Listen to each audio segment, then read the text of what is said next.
Since the creation of television, millions of shows have come and gone, and yet not a single fan base has suffered as much as Community's. In its original 6-year run from 2009 to 2015, Community was under the constant threat of cancellation. Whether it was the mid-series firing of the show's creator and showrunner, Dan Harmon, or the show's chronically low viewership, or Chevy Chase's existence, there was always a question of whether or not Community would come back the following year.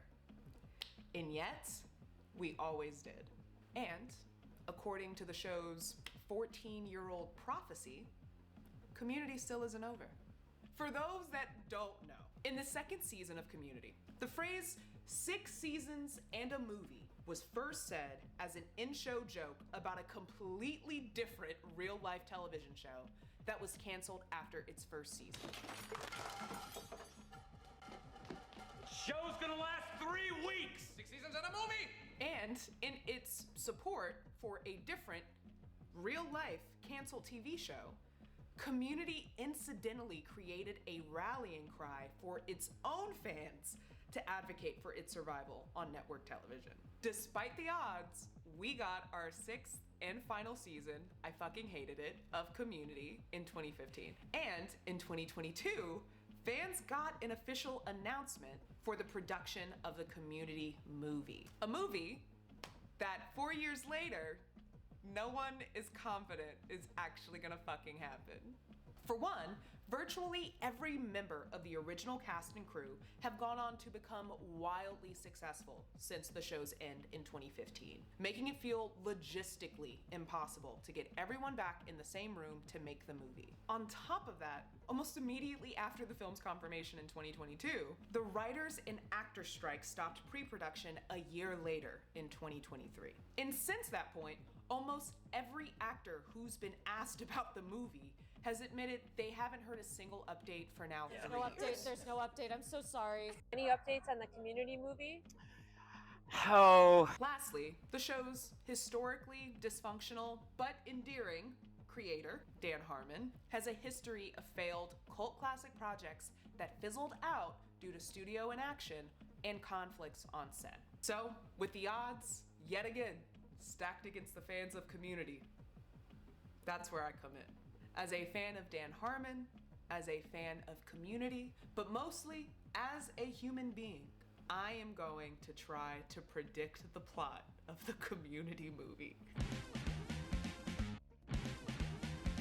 After months of rewatching interviews, episode commentary, Harmontown, studying Dan Harmon's famous story circle, analyzing his projects since Community and the sitcoms that inspired Community, there are a million caveats that I want to address about this, but in short, one, I want to first identify patterns in how Dan Harmon approaches character development and how that might apply to reopening character arcs from 15 years ago. Secondly, I want to identify how Dan Harmon's ethos or his guiding beliefs on life influenced Community, the original series, and how that ethos has visibly changed, evident in his work since Community. With an outline of Dan Harmon's writing style and how his guiding beliefs shaped Community, the series, I will then dive into specific predictions around the plot of the Community movie. Most importantly, I want to assess how Community, as a postmodern meta-commentary on sitcoms, might challenge the tropes and expectations of the sitcom reunion movie. Let's just jump into this. There's gonna be a lot. I had a lot of fun making this. If you like Community, you're gonna have fun. So the next thing I'm gonna go into, I feel like might be boring to some people. I'm gonna put a timer. It's gonna be 1.5 minutes, maybe 2 minutes long. It's not gonna be long. Just stick with me. The information I'm sharing will be important for the plot later. Everything I talk about will matter for my plot prediction, so if you just skip to my timestamp for the plot prediction, you might enjoy it if you already know the show, but you're gonna lose the journey with me. You don't wanna lose the journey, baby. This came out while I was editing. I'm not sure how much we can trust it, but here it is. We know that the original main cast, besides Chevy Chase, is confirmed. Joel McHale, Yvette Nicole Brown, Gillian Jacobs, Danny Pudi, Allison Brie, Donald Glover, Ken Jeong, and Jim Rash. There's no word about the return of late season add-ons like Keith David or Paige Brewster, and frankly, I will not be spending a lot of time on them. I hate season 6, and that's a conversation for a different video. We do know that the showrunner and show creator, Dan Harmon, will be returning to co-write with Andrew Guest. What's weird about Andrew Guest coming back to co-write the movie is that his last writing credit is for the season 2 finale episode, meaning he hasn't written for these characters since 2011. But that isn't necessarily a bad thing. Dan Harmon himself refers to season 2 as the goddess point of the entire series, highlighting it as the point where the show found its identity. And I would agree. With the very first episode of season 2, Anthropology 101, the writers make a critical decision to drop the central love triangle storyline from the season 1 finale and essentially burn it all down the first episode back. This resistance to conform to traditional sitcom tropes like the romantic rivals, I think, represents what will become the defining spirit of the show. And in my opinion, that starts the very first episode of season 2.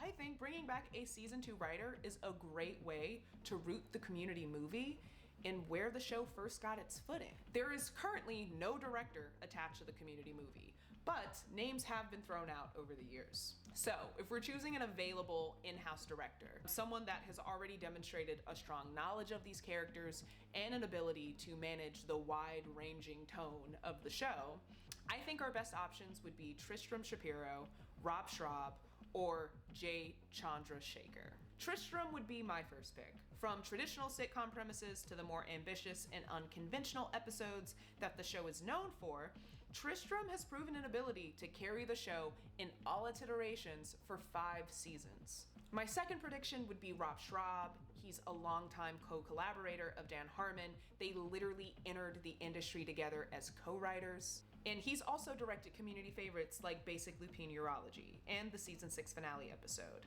Jay Chandrasekhar also fits a similar criteria as Rob and Tristram. Regardless of who the director ends up being, I don't think the success of the Community movie will come down to the director.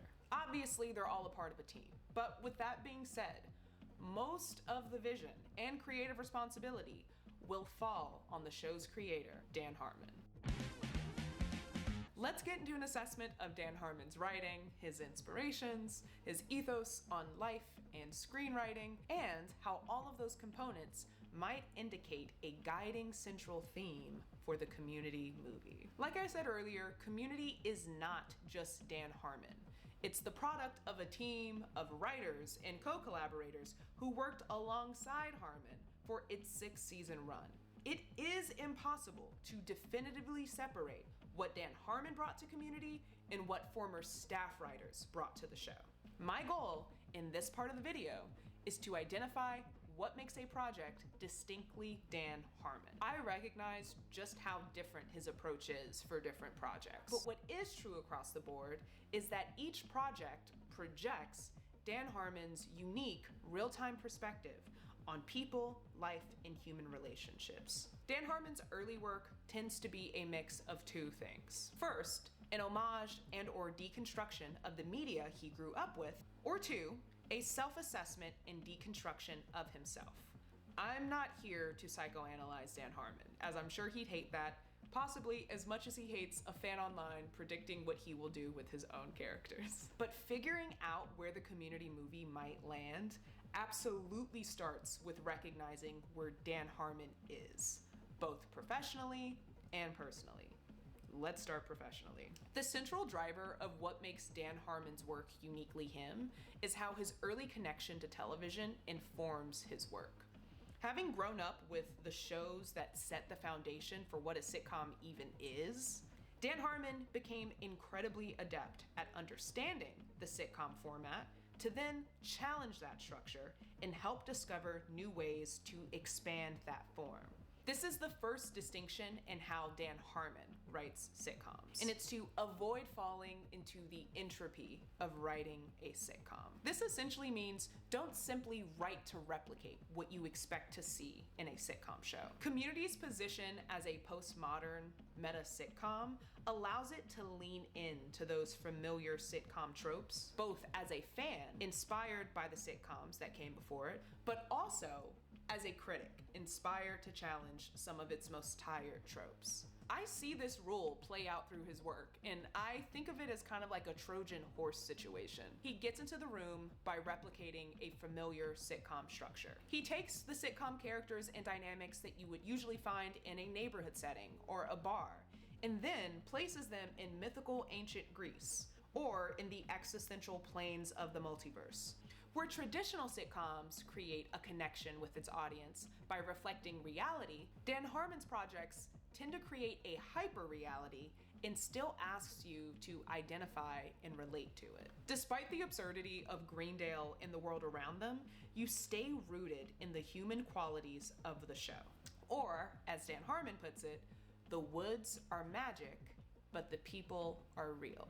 So to synthesize that, Dan Harmon recognizes the sitcom structure as a useful vehicle to connect with viewers, but he encourages himself and other writers to not write to replicate what already exists. Another important component to consider when we're talking about Dan Harmon's influences in the way that he writes is his story circle. For those that don't know, Dan Harmon essentially restructured Joseph Campbell's A Hero's Journey, which essentially is a narrative structure for how a hero's story goes, and he uses that story circle to write episodes for pretty much all of his projects. I'm going to be using the story circle later in this video to format my predictions for the Community movie. Now, where Dan Harmon is personally.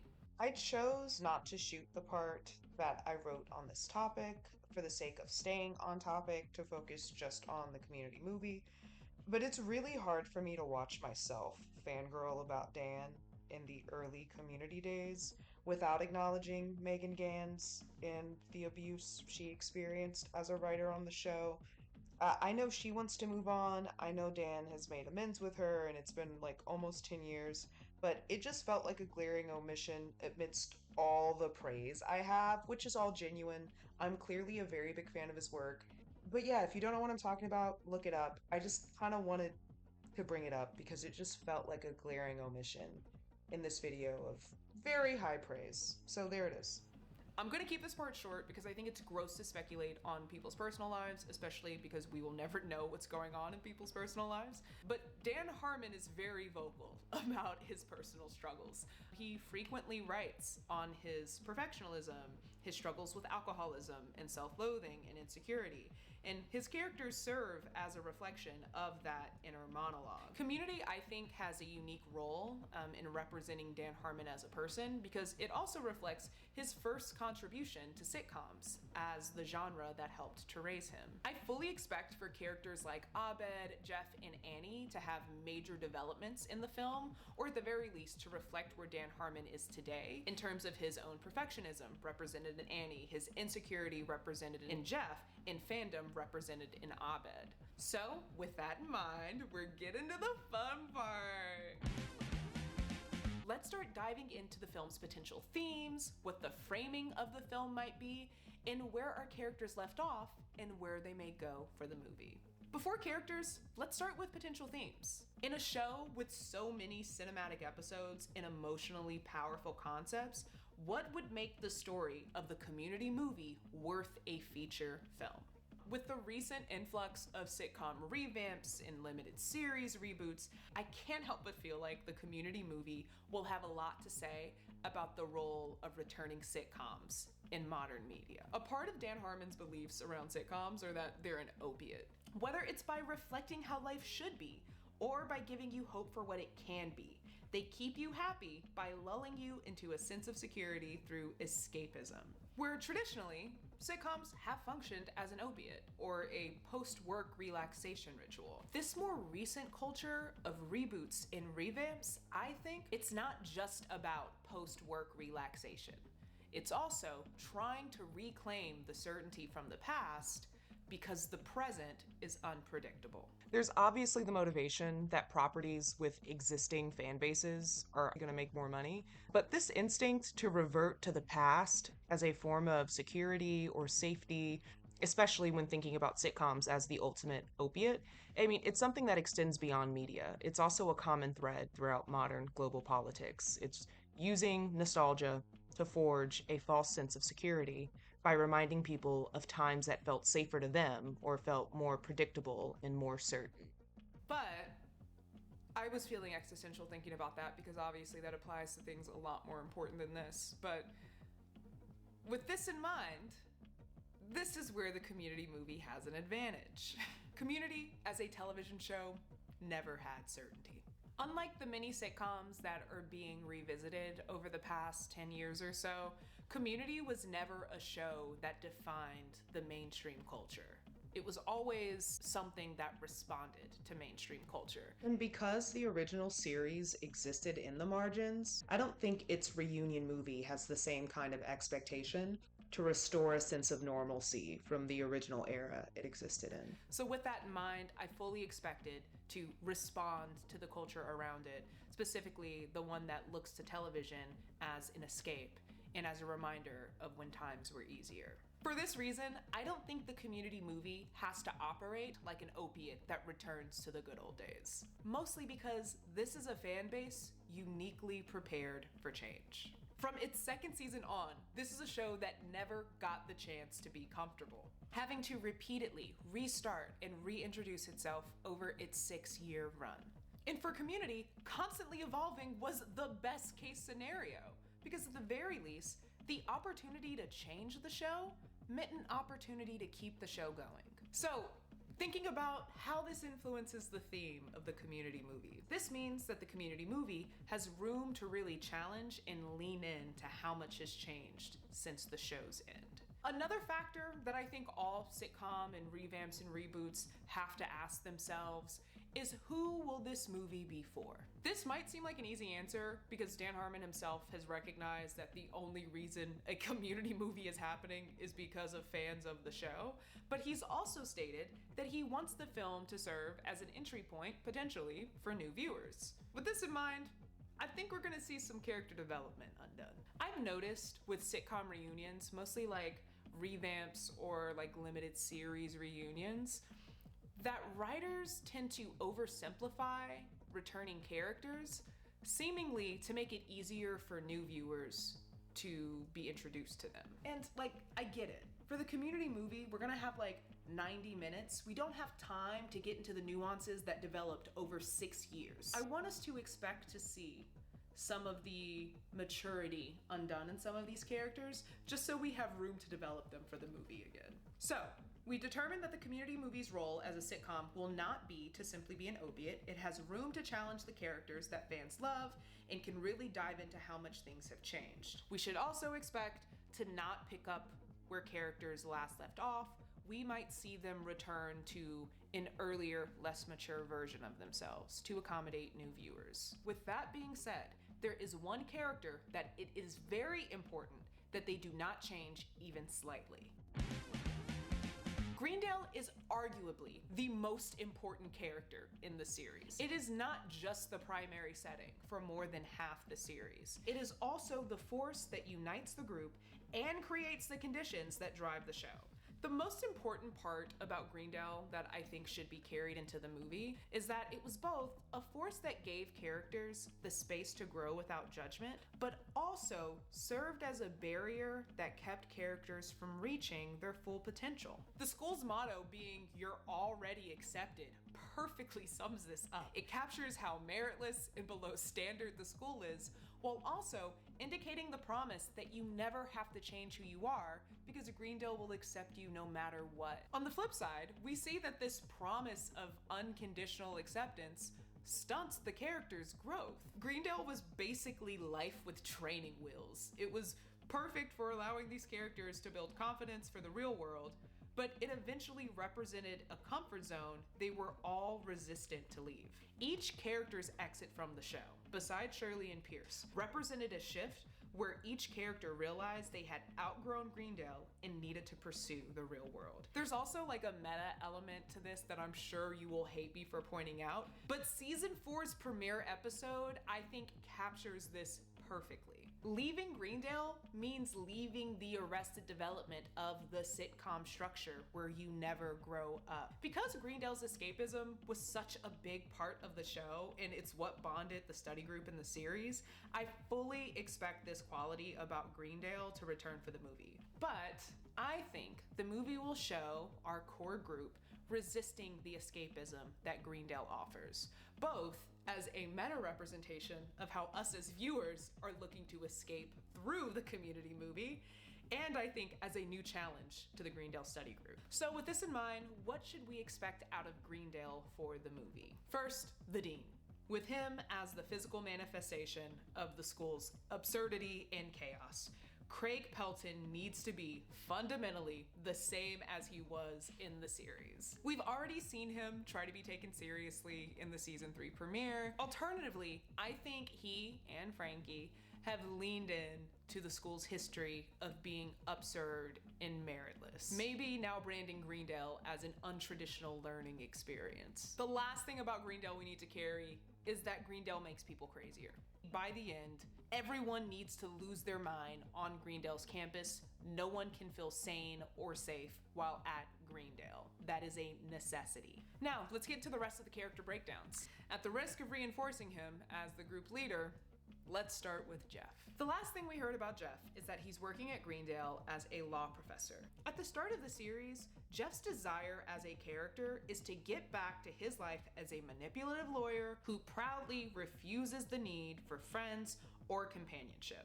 Dan Harmon is extremely vocal about how a number of his characters reflect his own self-image. Jeff specifically is the part of him that's adapted to performing and manipulating to get whatever he wants. In Dan's own words, "I had spent all my life empowering myself, proving I was a big boy and I can do whatever I wanted.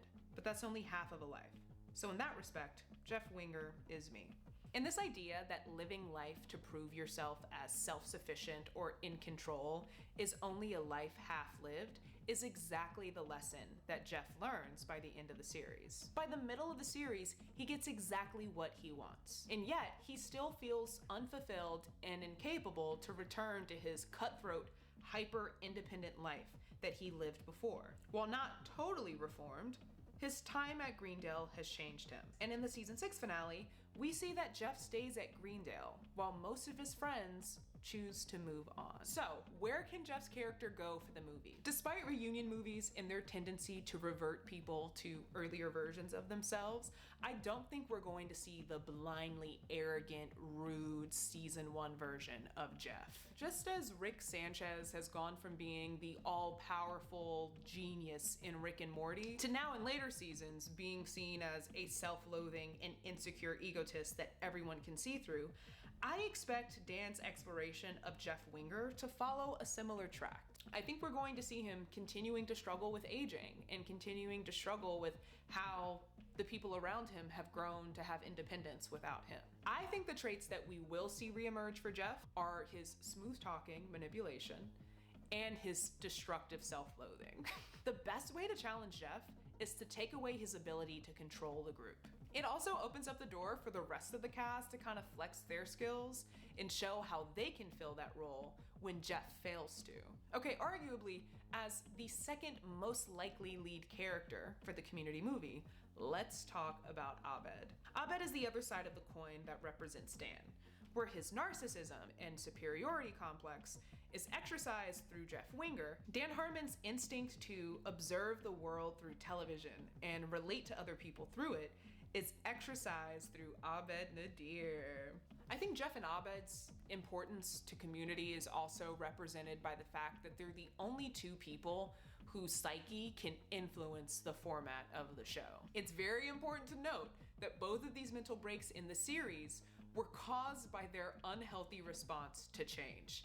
And we've already determined that accepting change will be a really big theme in the Community movie. Throughout the show, I'd say Abed is the character that struggles the most with change, as he relies on measurable and certain routines to feel self-assured.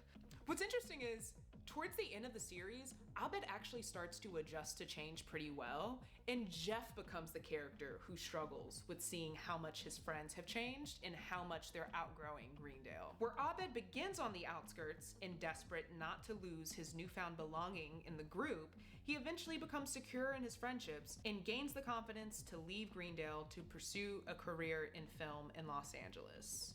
Because of the utility of Abed as a meta-aware character, I do not believe that the movie can just pick up where Abed left off in season 6 as a comfortably independent and well-adjusted character. This is an example of how returning to an earlier and less secure version of a character might yield the best results for the story. I think there is a way to preserve the independence that Abed developed throughout the series, while also returning to the traits that made him so compelling in the earlier parts of the show. Another part of Abed that we have to carry into the movie is his commitment to his vision. It's important that Abed's connection to fantasy and larger-than-life gimmicks return for the film. On a similar note, another part of Abed that has to come back is his selfishness. I think Abed's dynamic with the group is most interesting when Abed is the conflict. And listen, I don't want to Man of Steel Abed. I want to honor all the reasons why we love him. But I also want to point out the way that his flaws make for interesting conflict with the rest of the group. The next most impactful character, in my opinion, is Troy. I say this because his arc is what started the show's framing of leaving Greendale as a sign of ultimate growth and self-realization.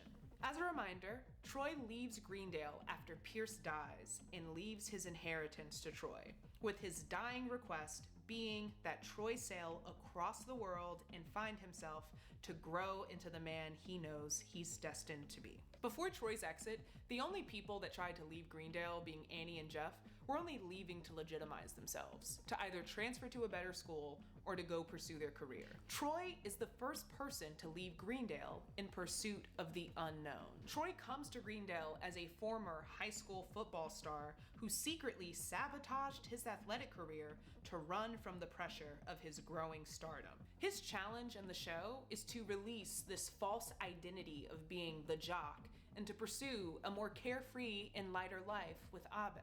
But even with his newfound freedom in Abed, he's still not reaching his fullest potential. It's not until Pierce's death that Troy decides to leave the known comfort of Greendale to pursue the real world. Troy, to me, represents what will eventually be Community's central theme by the end of season 5, and that's growth through sacrifice. A lesson that even the audience has had to adopt with its relationship with the show over the years. Greendale, sure, allowed Troy the space to grow without shame or judgment and redefine his life with his new friends. But after a certain point, Greendale was holding back Troy from reaching his fullest potential. So how will Troy's return change things? As we last saw him, he was sailing with LeVar Burton and captured by pirates off the Gulf of Mexico. I would love to open the film up with Troy, partially to just address fan expectations and not have this like anticipated buildup to seeing Troy. I also like the idea of returning to his arc of becoming a leader and assessing what that really means after he's had this trip to find himself. I think we will also see Troy pretty soon after he sails across the world. I'm hoping that there's kind of some C-3PO becoming a deity for the Ewoks reference. Like, I want there to be some weird culture around Troy. Like, he's being treated like this magic thing that was found at sea. We obviously need Troy's relationship with Abed. While I think there might be some bittersweetness in this reunion as they recognize how much has changed since they've last seen each other, but largely, I think this is a friendship that would benefit from bouncing back sooner rather than later. I don't think Dan would put us through a rocky start to Troy and Abed just because of how beloved that relationship is. I think that we're going to be able to see like a pretty solid Troy and Abed relationship that doesn't get shaken too much. Shirley Bennett is another character who has been away from Greendale longer than the rest of the cast. Last we heard about Shirley, she had moved to the Bayou to work as a professional chef for a troubled private detective. This is 100% one of season 6's many needlessly bizarre and absurd jokes just for the sake of being needlessly bizarre, stupid jokes.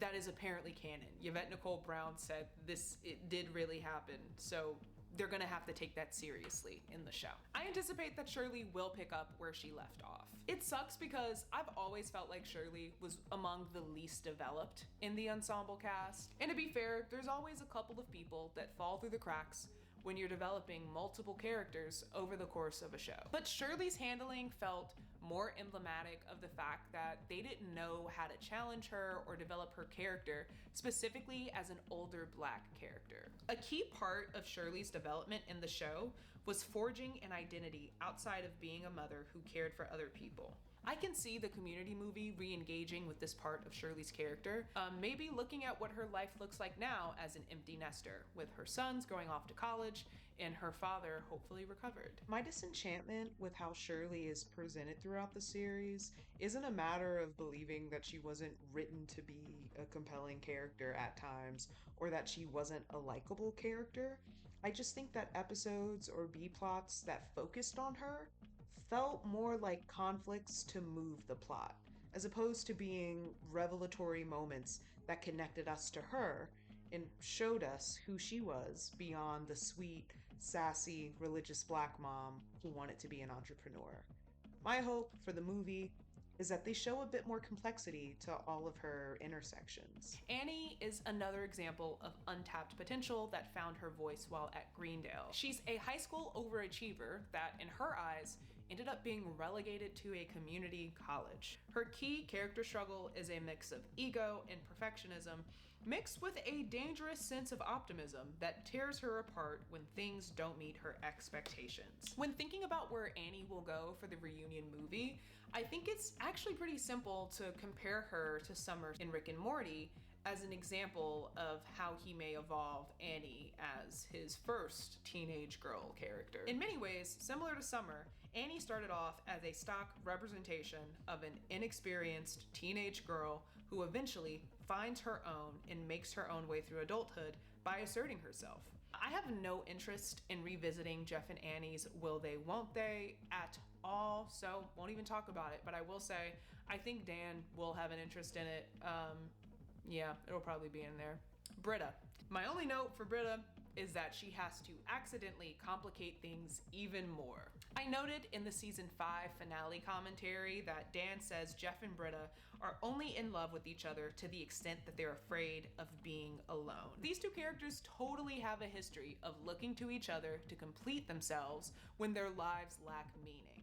In the season 6 finale, we last see Britta and Jeff as the only two characters without a meaningful path forward. I think seeing these two characters navigating that period of emptiness together would be very valuable. I also think it would be hilarious to give Gillian Jacobs as many hairstyles as possible within the film's runtime, as an homage to the many hairstyles she had throughout the show. Now, with an outline of Dan Harmon's writing style, a moment to revisit all the characters and where they left off, I will now give you my prediction for the Community movie. This is a mix of both my dream proposed plot and also what I think could be realistic from Dan Harmon. It's a mix of both. We can't have it all. Helicopters and a search crew scour a deserted island on the Pacific coast. A monkey, Annie's boobs, leads the way to a cave where remnants of an abandoned ship are found. The monkey continues down the dark cave and stops with a haunted look on his face. He whispers something devastating in monkey words and drops dead. Searchers follow and gasp. A worn and half-dead 36-year-old man reaches out. Camera lights swarm around him. Troy Barnes is found alive on a desolate island. A panicked subordinate rushes through the halls of a Hollywood agency office and demands entry to a closed room. Abed Nadir sits inside, impatiently evading a series of questions from his manager. We learn that Abed is at rock bottom in the industry. He's recovering from a slew of back-to-back failures as a director, including a failed Sundance submission that no one lets him forget. He becomes known as a difficult director. If he can't deliver a new concept, he will have no choice but to reboot his most successful work. Abed's assistant finally gets through the door and reports that Abed has dozens of messages from a Britta Perry. Abed reminds his assistant that she is on the do not respond list, but his assistant insists that this message is important and shows him the news of Troy being found in a shipwreck. In New York City, Britta is pacing around her New York apartment as Jeff pelotons. Jeff and Britta are living together and are very defensive about the fact that they are not romantically involved. They've come to an arrangement where Britta runs a therapy bar at the street level and Jeff lives in the apartment above. But Jeff is mostly interested in having a free bar attached to his house that's paying half of the rent. Britta continues to interrupt Jeff's workout with her concerns about Troy's growing media attention and how it may affect him returning to normal life after being shipwrecked for years. She's then interrupted by someone buzzing up to their apartment. Britta explains that she recently hired staff for her bar therapy business, and she's brought her here to meet for the very first time. In walks Britta's guest, an elderly, clairvoyant psychic who very clearly resembles Chevy Chase. No one acknowledges it. Frustrated that she's being stonewalled, Britta asks the clairvoyant if she can use her phone to call Abed, which she doesn't have because she uses souls to communicate. But this intrigues the clairvoyant, and she invites Britta to share what's troubling her. Britta explains how Troy's return might be hard on one of their friends from college, but they can't reach him because of his strained relationship with Jeff. The more Jeff is disinterested in exploring the topic, the more the clairvoyant pries. We learn that Jeff served as Abed's entertainment lawyer, and those dealings led to issues between the two of them. Britta reiterates that Jeff needs to be the one to fix things like he always did. Jeff grows annoyed by the clairvoyant's attempts to dive into his life, and he lashes out at her. The clairvoyant then whispers a cryptic riddle to Jeff about losing the things he values most if he can't face himself, and walks out. Britta is obviously mad at Jeff for running off her new hire, but Jeff reiterates he doesn't care and he's not helping her reach out to Abed. Jeff leaves the room, and Britta insists that she will get help reaching Troy with or without Jeff. To get that help, she calls Annie and Shirley. Jeff stands at his bathroom mirror, contemplative, considering to call Abed. He then gets distracted by his hairline and begins to inspect if it's receding or not. After pulling some strings, Abed's assistant gets him to a press conference where Troy will be speaking as the shipwrecked survivor of a shark attack.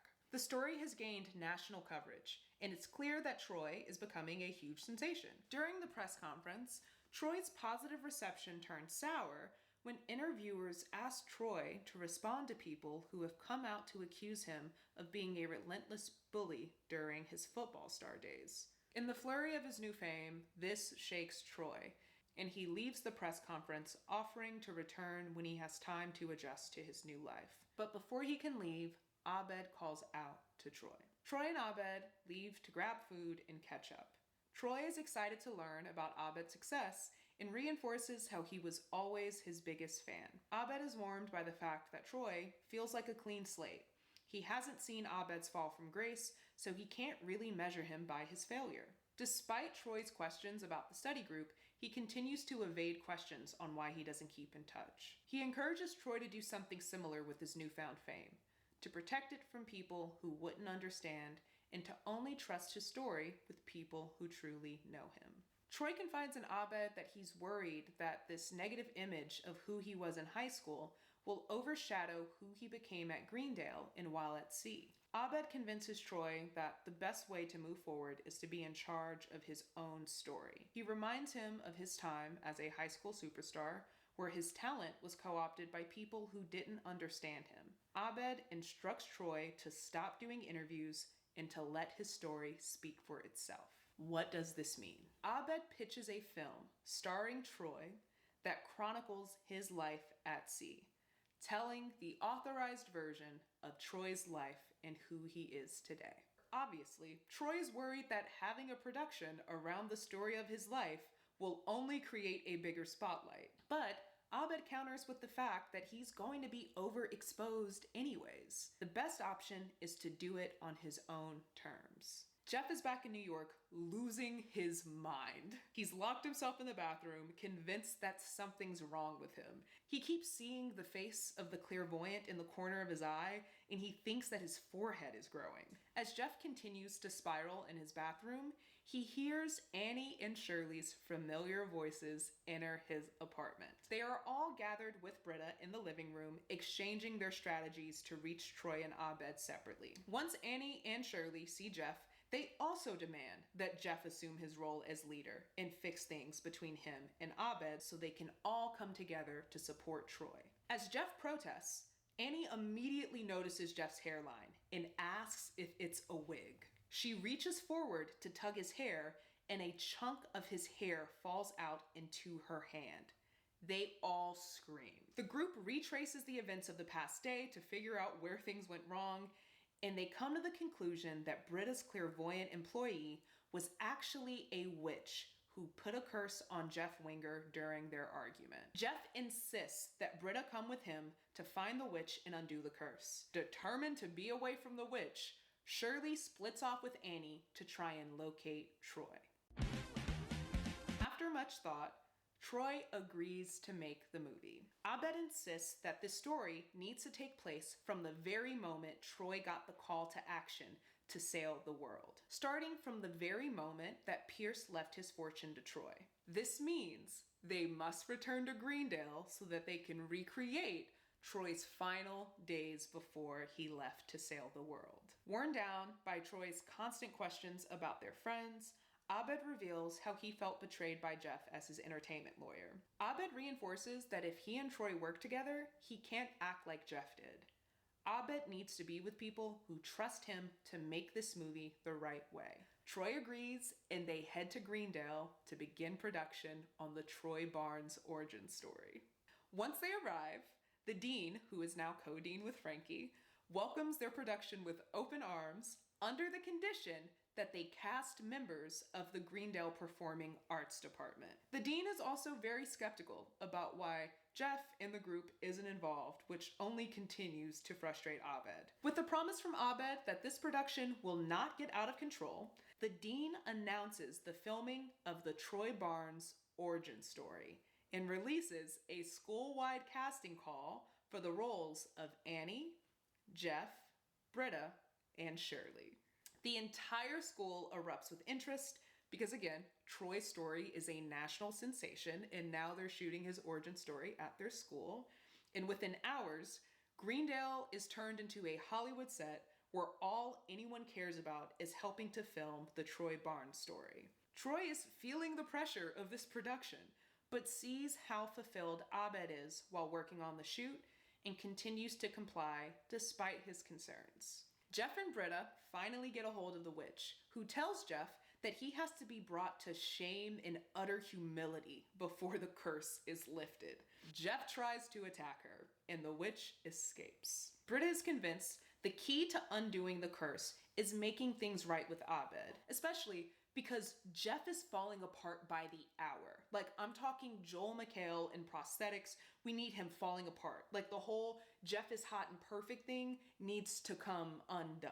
As Jeff and Britta decide their next steps, Jeff receives a call from Chang, who reveals that Abed is making a movie about Troy's origin story at Greendale's campus, and that they're casting people to play them all. Chang wants Jeff's help with preemptively suing Troy and Abed for defamation. Chang, who has also become a B-list celebrity in the time since he was last at Greendale, is convinced that Abed's film will paint him in a negative light, considering how he tried to kill them and take over the school at multiple points throughout the show. Chang is confident that as the leader of the group, Jeff can put an end to this. Jeff refuses. He already has enough on his plate. But this does give enough information for Britta to call Shirley and Annie to update them on Troy and Abed's location. But news of the production of Troy's origin story has already gotten so big, Shirley and Annie are already en route to Greendale. Annie and Shirley arrive on campus to see Chang holding casting calls outside of the production of Abed's film. Once Chang arrived to campus to scare Abed and Troy from negatively depicting him, he learned he wasn't even included in Abed's film as a character. Pissed to learn that he wasn't even considered to be in the movie to begin with, Chang uses his industry contacts to begin production on a smear documentary against Troy and the study group. It depicts them as a cliquey and narcissistic popular group who drove Chang, the dean, and other students crazy. This documentary is Chang's revenge smear campaign, or a smear cam Chang, if you will. Chang's documentary also requires dramatic reenactments of key moments in the study group's time at Greendale. So, Chang is holding auditions to cast his own Troy, Abed, Jeff, Shirley, Britta. So to catch us up, now both Abed and Chang have two different movies being shot on Greendale's campus, both of which have two different casts impersonating the Greendale study group. The difference between Abed and Chang's film is that Abed's cast reflects more of like a romanticized view of the old study group and their friendship, oversimplifying everyone to be like neatly perfect and nostalgic in Abed's memory, while Chang's cast depicts the absolute worst parts of everyone in the study group. Both depictions have some truths and some lies. Once Shirley and Annie arrive, they run into a room staged as their old study room, where two women are impersonating their younger selves, led by Abed. Chang's cast follows behind them and refuses to break character. This leads Annie and Shirley to have a mental breakdown, facing the former parts of themselves represented by Chang and Abed's respective casts. Shirley corners Troy and encourages him to stop the movie and to just give himself time to reacclimate to real life. But Troy is adamant that he's already learned who he is at sea, and once he can say that definitively to the media, then he can have peace. This is him confidently telling the world. Shirley reminds them that they are always going to be changing and that they'll never be complete, so there's no need to definitively state who he is for anyone. Troy doesn't listen and says they don't understand because they haven't reached his level of success. Annie is trying to talk down Abed from his increasingly risky filming, and Abed shows the most emotion that he does to anyone, letting Annie know that if he can't get this right, then his life's goal has been for nothing. And if he already has nothing else to offer the world, at the very least, he can spend his last goodwill in the industry helping Troy to tell his own story before it consumes him like it almost did for him in high school. Annie realizes that they can't reach Troy or Abed, and she notices how Chang's production is only amplifying Abed and Troy's commitment to their movie. Shirley and Annie then turn to the dean to help them take down Chang's movie. Despite Chang's history of being a danger to Greendale, the dean explains that Chang has become a notable donor to the school since his rise to fame, even preserving the old study room and renaming it the Benjamin Chang and Friends Study Room in their honor. The dean refuses to shut down Chang's production out of fear of playing favorites, something Chang is accusing him of doing in his current slander documentary. Britta and Jeff arrive on campus and get pissed when they see their portrayal in both Abed and Chang's film. Britta is really shaken by seeing the way that her actress is constantly put down by the actor playing Jeff. They see that Abed's movie has grown a fan base on campus, but they also see that Abed's cast is cracking under the pressure of Abed's production. Recognizing how increasingly uncomfortable Abed's cast is with his strict vision for the movie, Jeff sees an opportunity to destroy Abed's production by infiltrating Abed's cast. As Jeff starts to plant seeds to cause an uprising within Abed's cast, he finds that Abed has kept most of his production plans a secret, even to his actors, to prevent infiltration. As Jeff continues his attempted invasion of Abed's film, Chang's cast continues to document it as an example of the study group's dysfunction. The more Jeff targets Abed's cast, the more evil Jeff looks, and the more Annie and Shirley try to stop Chang's production, the more they look like they're trying to stop the truth from coming out. Troy is outwardly defending Abed's vision against Chang and Jeff's sabotage, but he also finds himself having to protect Abed's cast from Abed's insane demands. Troy tries to get Abed to reconsider the scale of the movie, and Abed reinforces that this is the best for both of them, for Troy's story and for Abed's legacy. Unable to find an in with Abed's set due to his level of security, Jeff and Britta begin to join Shirley and Annie in targeting Chang's cast, which continues to reinforce Chang's depiction of Jeff and the study group as being destructive people. With most of the study group trying to tear down Chang's production and failing, Jeff's physical state worsens and he begins to fall apart. He rushes to the bathroom to see his teeth falling out and his arm has become dislocated.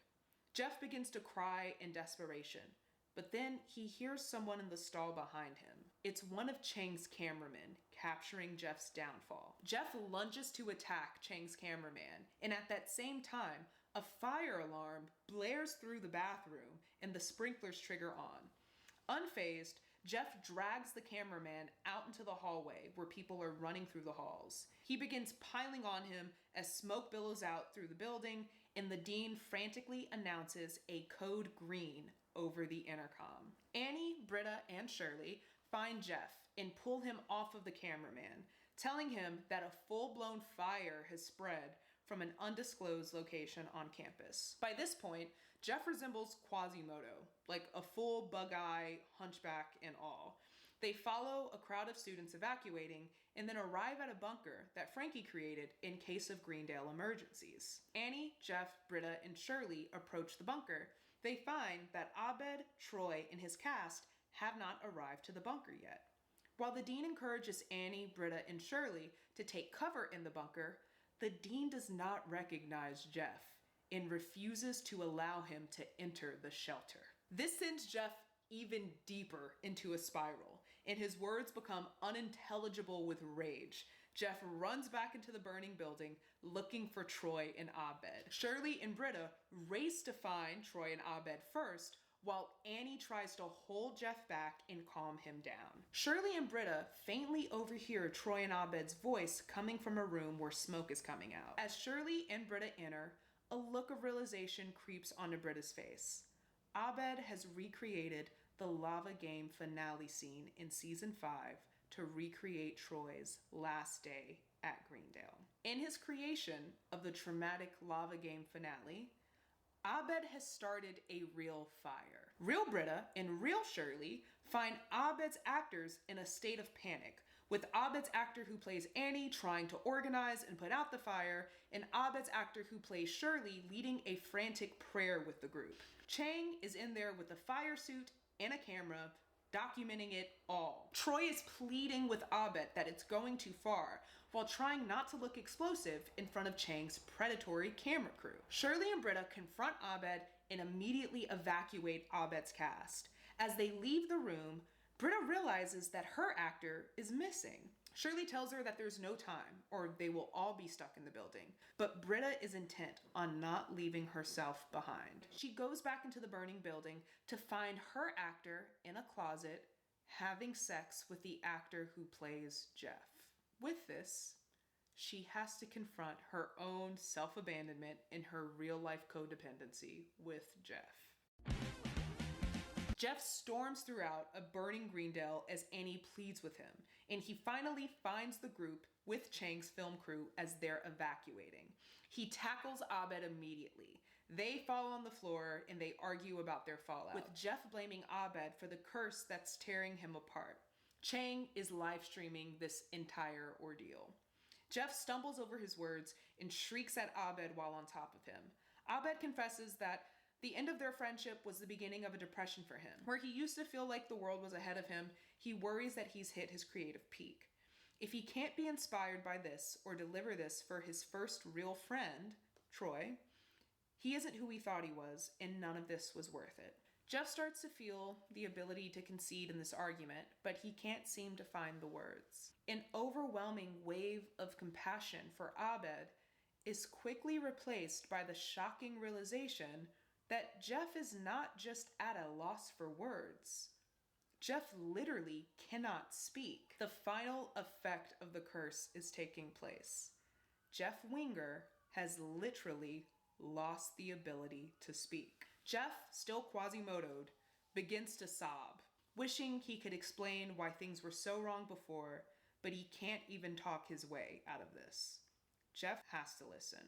Abed talks about how much he thought he'd grown since Greendale, how much he thought he'd grown in his last few years at Greendale, especially since Troy left. With Troy being back, he thought this was an opportunity to redefine himself again, just like he did when they first met all those years ago. Shirley steps in to give perspective. She reminds them of how she's had to live this experience of starting over twice. She wasn't like 18-year-old Annie with her whole life ahead of her, or even Jeff with a professional career in law. Where the rest of them felt like they had the whole world ahead of them, she was already starting over at 40, and here she is doing it again, redefining who she is after caretaking all her life.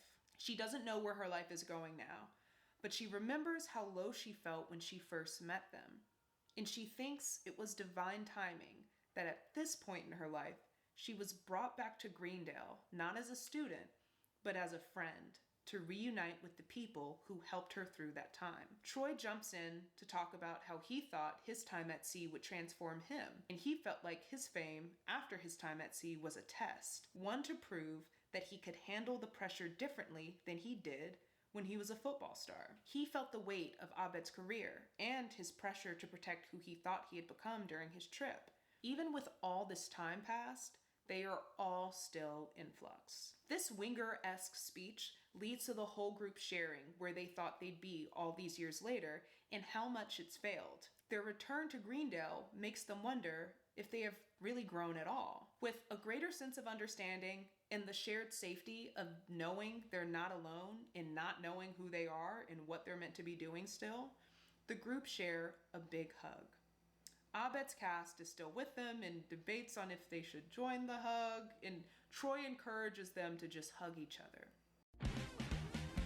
Despite the group being on the repair, the smear cam Chang was a success, and Greendale's students, dubbed Chang's Truthers, hold a symbolic trial for the damages done by the Greendale study group, where they originally came back on Greendale's campus with open arms. They are now pariahs yet again.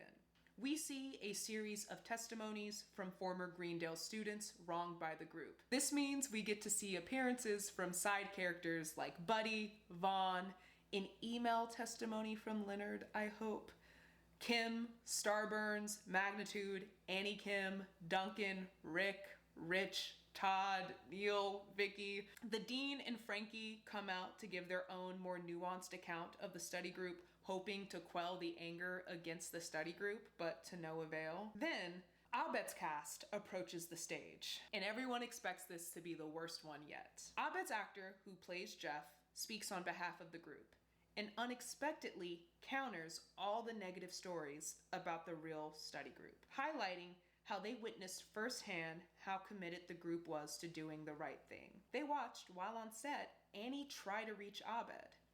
They saw how Britta and Shirley risked their lives to save them from that fire, how Jeff unionized them to advocate for better rights on set, and ultimately, how they later learned that Abed's seemingly destructive production was really an ode to Troy, a friend he thought he lost years earlier. Abed's Jeff says that in preparation for the film, Abed gave them really specific and heartfelt memories he had of each one of his friends, and encouraged them to carry that love with them throughout the scenes, and to embed their performance in the love and security of a 5-year-long friendship. Abed's Jeff also emphasizes that no matter how bad things got on set, they always knew that Troy would stick up for them and try to make things easier for when Abed became demanding. Then, Troy's actor comes on stage to talk about how Troy was most like Abed described him to be, caring and thoughtful in his leadership, how he didn't have to be the loudest in the room, but that he had a way of confidently commanding himself and leading without controlling the room, and that he was honored to play someone so strong. Abed's cast then begins to explain that, although he almost killed them, Abed was one of the most passionate and invested directors that they had ever worked with. And the audience, the real Jeff, is really moved by this speech. and tearfully says to Abed, "I never doubted that for 1 second." Both of them realizing that Jeff can talk again. Jeff's curse is lifting. Chang's live stream of this symbolic trial has now had the opposite effect, and it's cleared the reputation of the study group. Although, Chang still plans to release the smear documentary to ruin the study group. Rather than making a documentary about the study group, Abed pitches to Chang that they should join their footage together to make their very own Hearts of Darkness, a behind-the-scenes documentary that captures the rocky reunion of a friend group brought together to stop one of their friends' doomed production. He also highlights that Chang would be the hero in this story, with his production being the reason why this friend group reunited stronger than ever. Chang is convinced by the opportunity to just be included in something, and he completely drops his whole documentary. A bit of a time jump. The study group meets at the premiere of Abed and Chang's movie. Abed and Chang remain on the red carpet as the study group reflects on parts of the movie on a staircase outside of the theater, similar to how they're situated at the end of the very first episode of season 1. Only in this instance, the Dean and Frankie join them outside. And it's not because I like her, it's because I know r/community loves her. Throughout this conversation, we get to hear about the time that they've spent since the last time we saw them at their symbolic trial. They've been hanging out a lot, and it's a good sign that the study group is on good terms. Abed sneaks away from the press to give Chang the spotlight and to be where he really wants to be, with his friends. He shares with the group that he may announce his retirement. They all kind of sit together wondering what's next. They share their dreams for the future, and the group exchanges wishes for each other in the ways in which they hope they never change. Jeff ends with a speech on how maybe they shouldn't hope not to change, and how that change may be for the better. And if it's not, they should promise to always be around each other to keep each other honest. Britta shares that she'll be moving out. Troy confesses that he had to cannibalize LeVar Burton to survive while shipwrecked. The end. Okay, so a few things I want to add before we wrap this shit up. So I'd like for there to be a scene where Abed learns about the witch, like someone shows him a photo of her, and he clearly notices that she looks like Pierce, and he just decides not to say anything. I kind of want each character to have the same kind of repressed memory that the characters have when they leave Derry in Stephen King's It. So in order of when they left Greendale, they would remember less and less and only remember their experience at Greendale when they returned. So this would also make the Dean Mike of the group, since he stayed in Greendale. He's the one that stayed in Derry. I think it's really important for us to find a way in the movie to honor some of the really great guest appearances throughout the show, mostly the ones that have passed away since the show's end. So Malcolm Jamal Warner, who played Andre Shirley's husband, Michael K. Williams, who played Professor Kane, and also the actor who played Leonard. I really, really, really hope that there's a way to still honor them in the show, because they just feel like such a huge part of the show. Yeah, it means so much. And Betty Williams, she was a professor for 2 days. Respect to Betty Williams. What? Betty White? Why did I say that? I also accidentally deleted the footage where I said this, but I couldn't figure out how to make Troy both stranded and the creator of Dance Pants in 2019. I'm sorry. I hope they figure that out for the real movie. I also realized that my script kind of reads like, the boys are fighting and the women have to play caretakers and fix it all. And I just really want to stress that was not my intention.